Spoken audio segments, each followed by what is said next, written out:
নমস্কার, আদাব। আমি আপনাদের মধ্যপ্রদেশে গড়েছে, যেমন ভাবে এর আগে মিজোরামে গড়েছে, যেমন ভাবে এর আগে গোয়াতে গড়তে দেখেছি, কর্ণাটকে গড়তে দেখেছি, সেই একই পদ্ধতিতে গাধা কেনা বেচা করে তারা সরকার গড়ে ফেলল। এবং সরকার গড়ে ফেলার পরেই তাদের মূল লক্ষ্য হলো যে এই সরকারটাকে স্থায়িত্ব দেওয়া, এবং স্থায়িত্ব দিতে গিয়ে তারা এক জঘন্য খেলায় মেতে উঠল। কি সেই জঘন্য খেলা, আজ আপনাদের একটু একটু করে সবটা বলব। মণিপুর রাজ্যটাকে একটু কল্পনা করুন একটা স্টেডিয়ামের মতন, চারদিকে গ্যালারি, মাঝখানটায় যেখানে খেলা হয় সেটা হচ্ছে সমতল মণিপুর এবং এইটি হচ্ছে মণিপুরের রাজধানী ইম্ফল। এবং এই চারধারে যে গ্যালারির অংশটা সেটা হচ্ছে পাহাড় দিয়ে ঘেরা। এই পাহাড়ে থাকেন জনজাতিরা, নাগা, কুকি ইত্যাদি। মূলত এই মানুষরা, এই জনজাতিরা খ্রিস্টান সম্প্রদায়ের 2-3% মুসলিমও আছে। এবং এই সমতল এলাকায় যেখানে রাজধানী সেখানে থাকেন মেইতেইরা। এই মেইতেইরা সংখ্যাগরিষ্ঠ, 60%। এনারা জাতে হিন্দু। এই হিন্দু জাতের ভোট যাতে চিরস্থায়ী করা যায় তার জন্য ভারতীয় জনতা পার্টি ক্ষমতায় আসার পরেই উঠে পড়ে লাগলো হিন্দু ভোটকে মানে এক জায়গায় করে জনজাতিদেরকে বিচ্ছিন্ন করা। অর্থাৎ যে 40% জনজাতি আছে তাদেরকে মূল স্রোত থেকে বিচ্ছিন্ন করে 60% যারা হিন্দু মানুষ আছেন তাদের ভোটটাকে কনসেন্ট্রেট করতে। এবং আপনাদের মনে করে দেখুন, আপনারা মনে পড়বে আপনাদের যে ঠিক কিছুদিন আগেই পশ্চিমবঙ্গে বিরোধী দলনেতা শুভেন্দু অধিকারী বলেছিলেন যে আমাদের ওই 30% ভোট চাই না, 70% হিন্দুদের ভোট হলেই তাদের চলবে। হ্যাঁ, একই পদ্ধতিতে 60% মেইতেই ভোট পেতে মরিয়া হয়ে গিয়েছিল ভারতীয় জনতা পার্টি, এবং সেখান থেকেই শুরু গন্ডগোল। ইম্ফল সমতলে, স্টেডিয়ামের ঠিক মাঝখানটায়, তাই সেইখানে সমস্ত রকম সুযোগ সুবিধে, এবং রাজধানী শহর ইম্ফল, এবং সেই কারণে ইম্ফলকে ঘিরে একটা ব্যবসা বাণিজ্য বলুন, সরকারি সুযোগ সুবিধা বলুন, সবটাই ইম্ফলকে ঘিরে। কারণ সরকারি হাসপাতাল বলুন, সরকারি দফতর বলুন, সেগুলো তো আর পাহাড়ে হবে না, সেগুলো সমতলে ইম্ফলকে ঘিরেই। আর ইম্ফলেই মানে এই সমতলেই কিন্তু যারা মেইতেই জনজাতি, মেইতেই জাতি বা হিন্দুরা, তারা কিন্তু এখানে ভিড় করে আছেন। জনজাতিরা আছেন পাহাড়ে। সেখানকার মানুষের দুর্দশা অবর্ণনীয়, প্রায় জঙ্গলি জীবন যাপন করছেন তারা। জঙ্গলের মানুষ যেভাবে জীবন যাপন করেন ঠিক সেভাবে তারা জীবন যাপন করছেন। কোনো উন্নয়ন করেনি। গত বিধানসভার আগেও, 17-র আগেও যারা ছিলেন কংগ্রেসের লোকেরা, তারাও এই কুকি নাগা জনজাতিদের জন্য কিচ্ছু করেননি। ভারতীয় জনতা পার্টি তো করেনি, উল্টে তাদেরকে দমন পীড়ন করে শেষ করে দেওয়ার প্রচেষ্টা করছে। মায়ানমারের লাগোয়া এই জায়গায়, এই রাজ্যে চিরকালই কিন্তু উপদ্রুত ছিল এই কারণ এই এখানকার বাসিন্দারা, মণিপুরের বাসিন্দারা, তারা আলাদা রাজ্য চেয়েছিল, আলাদা রাষ্ট্র চেয়েছিল, আলাদা জাতীয় পতাকা চেয়েছিল, আলাদা সবকিছু চেয়েছিল, ভারত থেকে আলাদা হতে চেয়েছিল। পালাবদল ঘটে 90-এর দশক থেকে। 90-এর দশক থেকে মণিপুরের বাসিন্দারা বুঝতে শুরু করেন যে ভারতবর্ষ থেকে আলাদা হয়ে তাদের লাভ কিছু হবে না। তাই তারা ভারতবর্ষের মধ্যে থেকেই বাঁচতে চেয়েছিল, এবং ধীরে ধীরে শান্ত হয়ে এসেছিল মণিপুর। এই শান্ত মণিপুরে অশান্তির আগুন জাতিদাঙ্গা লাগিয়ে দিল ভারতীয় জনতা পার্টি। এই জাতিদাঙ্গা লাগানোর পেছনে বেশ কয়েকটা কারণ আছে। প্রথম কারণ আপনাদেরকে বললাম যে মেইতেই জাতিদের ভোটকে পাওয়ার জন্য তারা জনজাতিদেরকে পুরো দমন পীড়ন নীতির দিকে ঠেলে দিল, এবং তাদেরকে দ্বিতীয়, তৃতীয়, চতুর্থ শ্রেণীর নাগরিক করে রেখে দিল, যেটা কংগ্রেস সময়ে হয়নি। কংগ্রেসের সময় উন্নয়ন হয়নি ঠিকই, কিন্তু তাদেরকে দমন করা হয়নি।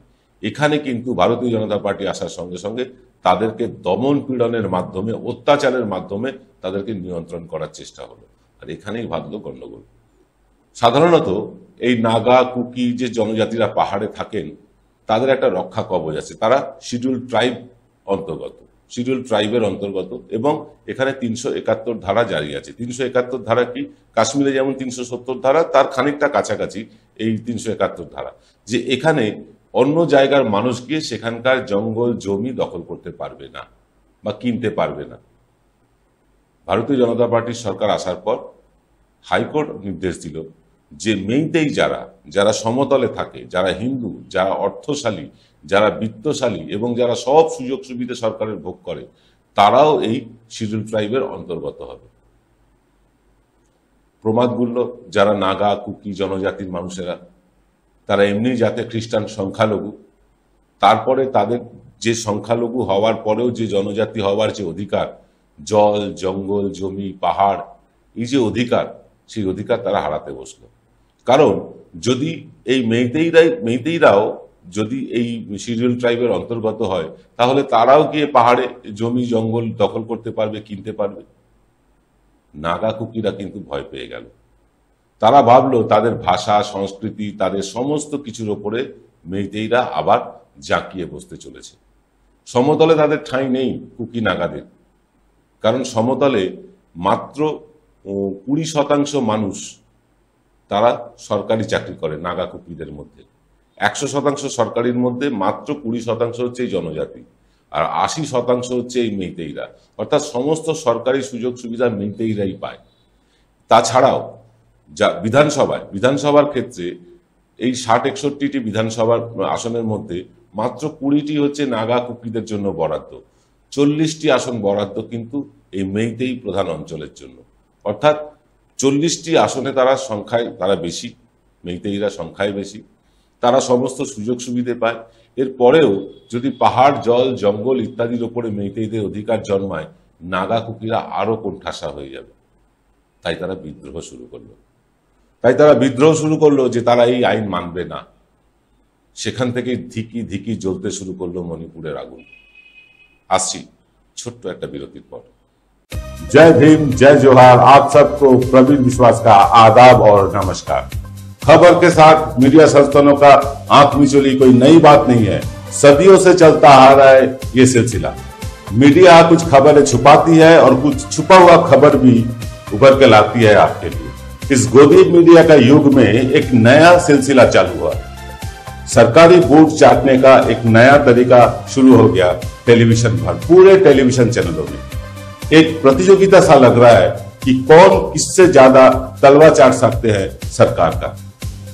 पर इसके बावजूद भी कुछ लोगों का रीढ़ के हड्डी अभी तक टूटी नहीं है। वो दिखा रहे हैं सच के राह पे चलने का रास्ता। वो दिखा रहे हैं हमें किस राह पे चलने से हमें उस भोर का दिशा मिलेगा जिस भोर में अपेक्षा कर रहे हैं सच खबर, निष्पक्ष खबर। हम भी चलना चाहते हैं उसी राह पे। हम भी दिखाना चाहते हैं आपको वही खबर जो खबर मीडिया हमेशा छुपाती है। हर खबर के अंदर छुपा रहता है एक खबर। हम आपके लिए लाएंगे वो छुपा हुआ खबर का एक विश्लेषण। हर रविवार सुबह 8 बजे हम आपके पास आएंगे यही विश्लेषण लेके। हम जानते हैं ये राह बहुत कठिन है, नामुमकिन है, पर हमारे लिए नामुमकिन बोल के हमारे लिए कोई शब्द तो नहीं है। हर नामुमकिन को मुमकिन करके दिखाएंगे हम आपके लिए लाएंगे एक निष्पक्ष खबर। जो खबर आप सुनना चाहते हैं, अपना डेटा खर्च करके जो खबर आप देखना चाहते हैं, जो सुनना चाहते हैं, तो गोदी मीडिया आपको दिखाती नहीं है। हम दिखाएंगे आपको हर रविवार। बहुत सारे अटकलें आएंगे, बहुत सारे प्रॉब्लम्स आएंगे, फिर भी हम आपको जवान देते हैं। हम आपके लिए लाएंगे हर वो खबर जो खबर आपके लिए हो, आप सबके लिए। घबराइए मत, हम इस चैनल का लिंक नीचे दे देंगे पहले कमेंट में। पहले कमेंट में ही आपको चैनल का लिंक मिल जाएगी। आप वो लिंक को क्लिक करके या टच करके हम आप तक पहुंच जाएंगे और आप भी हम तक पहुंच पाएंगे। फिर देर किस बात की, सब्सक्राइब कीजिए, हमारे साथ बने रहिए। हमारे ये सिलसिला 8 जून से शुरू होके चलता रहेगा आपके साथ। जब तक है सूरज, जब तक है चांद, तब तक देंगे हम आपके साथ। नमस्कार, आदाब। मैं प्रवीण।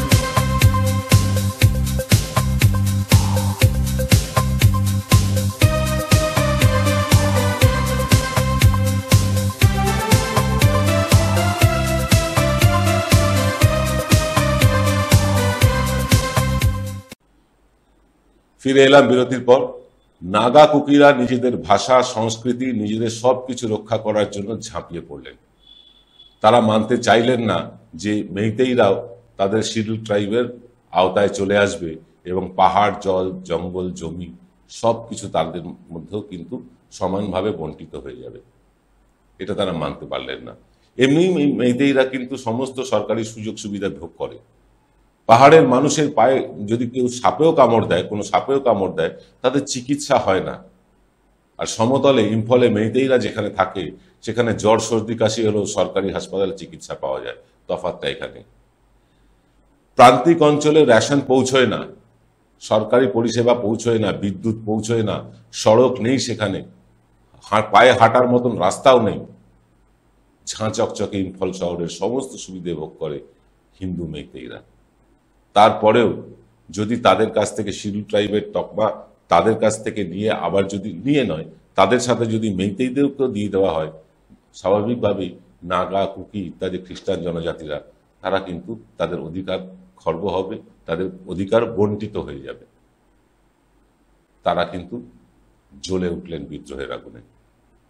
শুরু হলো ধিকি ধিকি আগুন। খবর রটিয়ে দেওয়া হলো যে এই নাগা কুকিরা বিভিন্ন রকম ড্রাগসের ব্যবসায় জড়িত। এটা খবর রটিয়ে দেওয়া হলো। আর খবর রটানোর জন্য গদি মিডিয়া তো বসেই আছে। স্থানীয় যারা গদি মিডিয়া তারা রটিয়ে দিল যে মণিপুরের জনজাতিরা, খ্রিস্টান ধর্মাবলম্বী যারা, তারা ড্রাগস ব্যবসায়ের সাথে যুক্ত। তারা গাঁজা চাষ করে পাহাড়ের কোলে, তারা পোস্ত চাষ করে পাহাড়ের কোলে, আফিম চাষ করে, ইত্যাদি ইত্যাদি খবর ছড়িয়ে দেওয়া হলো। খবরটা যে একেবারে মিথ্যে তাও নয়। মণিপুরের পাহাড়ের ভেতরে যেখানে মানে সাধারণ মানুষ পৌঁছতে পারে না, পুলিশ পৌঁছতে পারে না, সেখানে কিন্তু গোপনে চাষ হয় এই ধরনের পোস্ত, আফিম, গাঁজা ইত্যাদি। এবং মণিপুরের গাঁজা সারা দুনিয়া বিখ্যাত, আপনারা জানেন। সেই চাষ কিন্তু সাধারণত কুকি, নাগা উপজাতিরাই করে থাকে, চাষ করে। কিন্তু এর কিংপিন কারা, এর মাথা কারা? এই চাষ, এই ড্রাগস পুরোটাই নিয়ন্ত্রিত হয় ইম্ফল থেকে। এবং ইম্ফলে বসে আছে মেইতেইদের বড় বড় ব্যবসায়ীরা। বড় বড় ব্যবসায়ীরা কিন্তু এই চাষের মূল মাথা। আমরা আরো পরিষ্কার করে সবকিছু বলবো, তার আগে বলে নিই, এই যে যারা নাগা, কুকি জনজাতি, এই মানুষগুলো অত্যন্ত দরিদ্র মানুষ, প্রান্তিক মানুষ। সামান্য কিছু পয়সার লোভ দেখিয়ে তাদেরকে দিয়ে চাষ করানো হয়। কারা চাষ করায়? এই ইম্ফল শহরে বসে থাকা বড় বড় হিন্দু মেইতেইরা। তারা চাষ করায় ওই দরিদ্র মানুষগুলোকে দিয়ে। একবার পুলিশি অভিযান হলো। পুলিশি অভিযানে প্রায় 40% নাগা, কুকি ধরা পড়লো এই চাষের সাথে। আর 60% কারা জানেন? এই মেইতেইরা, এই হিন্দুরা, যারা ইম্ফলে বসে, যারা অনেক টাকার বিনিময়ে সেই গরিব মানুষগুলোকে দিয়ে চাষ করে। শুধু এখানেই শেষ নয়। এখানে যদি শেষ হতো তাহলে আজকের এপিসোডটা আমরা এখানেই শেষ করে দিতাম। ধরা পড়ল এক বিরাট চক্র। সেই চক্রের সাথে জড়িত কারা? মণিপুর বিধানসভার বিজেপি বিধায়কেরা, বড় বড় পয়সাওয়ালা বিজেপি বিধায়করা। তারা ফাইন্যান্সার হচ্ছে এই সব চাষের। তারাই কিন্তু পুলিশকে আটকে রাখে, তারাই কিন্তু প্রশাসনকে সেখানে যেতে দেয় না, কারণ ক্ষমতা তাদের হাতে। তারপর যখন চাপ বাড়লো, পুলিশি অভিযান বাড়লো, পুলিশি অভিযানে ধরা পড়লো 40% নাগা, কুকি আর 60% মেইতেইরা এই কাজের সাথে যুক্ত, এটা বলা হলো। যখন এই পুলিশ অভিযান হলো, এক মহিলা পুলিশ অফিসার ছিলেন, তাকে সরিয়ে দেওয়া হলো। কারণ তিনি বার করলেন যে বিজেপি বিধায়কেরা এই ড্রাগস ব্যবসার সাথে জড়িত। শুধু জড়িত না, বিজেপির এক বিধায়ক, তিনি হচ্ছেন মূল এই ড্রাগ ব্যবসার কিংপিন। এই ড্রাগ এবং জনজাতিদের বঞ্চিত করা, এই দুটো নিয়েই জ্বলতে শুরু করলো মণিপুর। স্বরাষ্ট্রমন্ত্রী গেলেন আমাদের অমিত শাহ, তিনি গিয়েও কিন্তু সেই আগুন নেভাতে পারলেন না। প্রধানমন্ত্রী মুখে কুলু পেটে বসে রইল গদি মিডিয়া। আমরা এনকে বাংলায় কিন্তু এই নিয়ে আগে এপিসোড করেছি, যারা দেখতে চান এনকে বাংলায় গিয়ে দেখে আসতে পারে। আজ আবার বললাম একেবারে স্পেসিফিক্যালি, প্রিসাইজলি কারা জড়িত। আমরা আবার বলছি, যা খুশি যেমন খুশি কেস করে নিতে পারেন। বিজেপির এক বিধায়ক এই ড্রাগ ব্যবসার মূল কিংপিন, এবং সেইটা যখন এক মহিলা পুলিশ অফিসার ধরে ফেলেন, তাকে সরিয়ে দেওয়া হয়। যাতে বিজেপির গা থেকে এই ড্রাগের কালিমা মুক্ত হয়।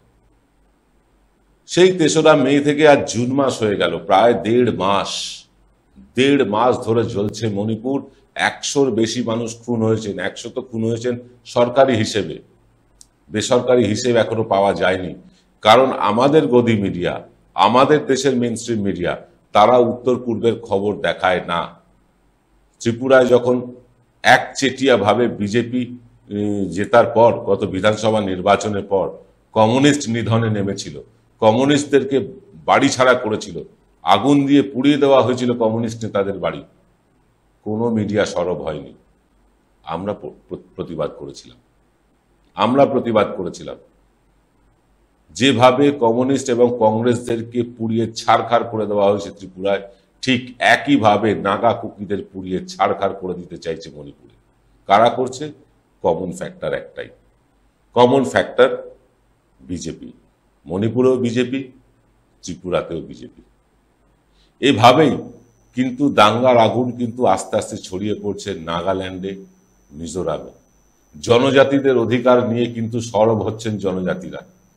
জনজাতিদের যে জঙ্গল, জমি, পাহাড়ের ওপর অধিকার, সেই অধিকারের ওপর, সেই একচ্ছত্র অধিকারের ওপর কিন্তু ভাগ বসাতে চাইছেন হিন্দুরা। আর এখান থেকেই গোল বাঁধতে শুরু করেছে মণিপুরে। সেই মণিপুরের ধিকি ধিকি আগুন এখন দাউ দাউ করে জ্বলছে। সে দাবানল ছড়িয়ে পড়তে চলেছে কিন্তু নাগাল্যান্ডে, মিজোরামে, মেঘালয়ে, অসমেও। আপনারা জানেন যে গদি মিডিয়া উত্তর পূর্ব অংশকে ভারতবর্ষের অংশ বলেই মনে করে না। তারা সেখানকার কোনো খবর দেখায় না, একমাত্র অসম ছাড়া। অসমের হিমন্ত বিশ্ব শর্মা মুখ্যমন্ত্রী, তিনিও নাকি এই পুরো ঘটনার সাথে, মণিপুরে ঘটনার সাথে জড়িত এমন তথ্য উঠে আসছে। এই হেমন্ত বিশ্ব শর্মা ছাড়া, যিনি চিটফান্ড ঘোটালায় যিনি এফআইআর, যার নাম আছে, তাকে ইডি সিবিআই জিজ্ঞাসাবাদ করে না। তার রাজ্য সম্বন্ধে ফুলিয়ে ফাঁপিয়ে দেখানো হয় কত ভালো রাজ্য, অথচ এই মেঘালয়ের সাথেই অসম রাইফেলসের গোল বাঁধে, অসম পুলিশের গোল বাঁধে, রাজ্যের সাথে রাজ্যের ঝামেলা হয়, চেপে যায় গদি মিডিয়া। মণিপুর জ্বলতে থাকে, চেপে যায় গদি মিডিয়া। কমিউনিস্ট কংগ্রেসীরা মার খায় ত্রিপুরায়, তাদের বাড়ি ঘর পুড়িয়ে দেওয়া হয়, তাদেরকে গৃহ ছাড়া করা হয়, চুপ থাকে গদি মিডিয়া। অসংখ্য কমিউনিস্ট মানুষ, যারা বামপন্থী মানুষ, যারা কংগ্রেসের মানুষ, তারা ত্রিপুরা ছেড়ে পালিয়ে এসে পশ্চিমবাংলায় আশ্রয় নিয়েছেন। তাদের ব্যাপারে একটি শব্দও খরচা করে না গদি মিডিয়া। আর আমাদের বাংলার মিডিয়া, তারা ব্যস্ত কৌস্তবকে নিয়ে, তারা ব্যস্ত মুকুল রায়কে নিয়ে, তারা ব্যস্ত কুণাল ঘোষকে নিয়ে, তারা ব্যস্ত নৌসাদ সিদ্দিকীকে নিয়ে। এইসব খবর তারা দেখায় না। আর এইসব খবর থেকেই এক্স ফ্যাক্টর তুলে আনার কাজ আমাদের, যেটা আমরা প্রতিদিন করি আপনাদের জন্য। আজ এই পর্যন্ত, সকলে ভালো থাকবেন। নমস্কার।